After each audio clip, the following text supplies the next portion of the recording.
Le dip, ça veut dire plonger en quelque sorte, si on peut dire ça comme ça. On va utiliser un support qui est à peu près, approximativement à hauteur de tes genoux. Ça peut être un peu moins, ça peut être un peu plus. C'est en fonction de ce que tu as sous la main.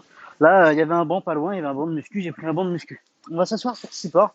On vient placer les mains sous les fessiers, les pouces, juste les pouces, sous les fessiers. Et normalement, si tu fais ça, tu es à peu de choses près sur la largeur de tes épaules. Il faut t'assurer que les doigts dépassent de ton support. Je vais dire banc là, dans cette vidéo, ce sera plus pratique, hein, mais ton support, ça peut être une chaise, ça peut être un muret, ça peut être n'importe quoi, du moment qu'effectivement tu puisses, toi, passer devant ce support et les fessiers sont dans le vide. Les épaules à peine en avant par rapport au banc et les fessiers sont dans le vide. Une fois que tu es là, tu peux, si tu veux, tourner tes pouces.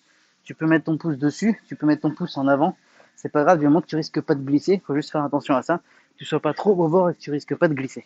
Donc le mieux c'est pouce sur le côté. Mais si jamais tu es plus à l'aise, comme moi avec le pouce légèrement en avant, eh bien, tu viens crocheter légèrement le rebord et puis t'installer ici.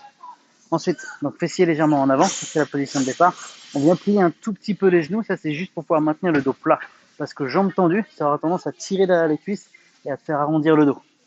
Donc vraiment, jambes légèrement fléchies, mais à peine. Par contre, le piège avec les jambes fléchies, c'est qu'on risque, et ça il ne faut pas le faire, de plier les genoux pour aller chercher vers l'avant avec les jambes. Tu risques de faire ce mouvement-là avec tes jambes, ça on n'en veut pas.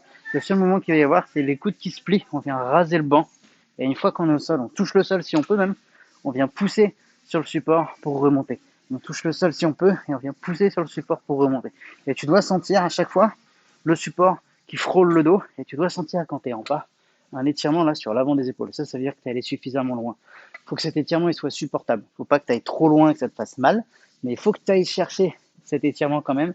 Sinon, c'est que ça manque d'amplitude. Voilà. Donc, si ton support est vraiment trop bas, tu vas être gêné. S'il est vraiment trop haut aussi, c'est pour ça qu'il faut t'assurer d'avoir un support qui arrive à peu de choses près à la hauteur de tes genoux, en grosso modo entre 50 et 70 cm. Et ça sera à la bonne hauteur. Voilà, mais on n'est pas à 10 cm près, c'est pas grave. Tu fais avec ce que tu as sous la main. Et l'important vraiment, c'est ça, c'est raser, hop, un tout petit peu les genoux. On rase le support le plus possible avec des coudes qui partent vers l'arrière. Ils doivent rester serrés près du corps, ils ne doivent pas s'écarter. Ça, on n'en veut pas. On ne veut pas faire la poule. On veut garder l'alignement des épaules.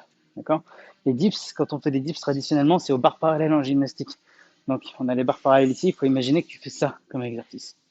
Voilà, on va juste nous tourner nos mains parce que le support il est derrière au lieu d'avoir ces deux barres parallèles. Donc, garde bien la largeur de tes épaules quand tu travailles, ça permettra de mieux te focaliser sur le triceps et sur les épaules. Triceps et épaules, c'est vraiment ce qui est le plus mobilisé sur les dips.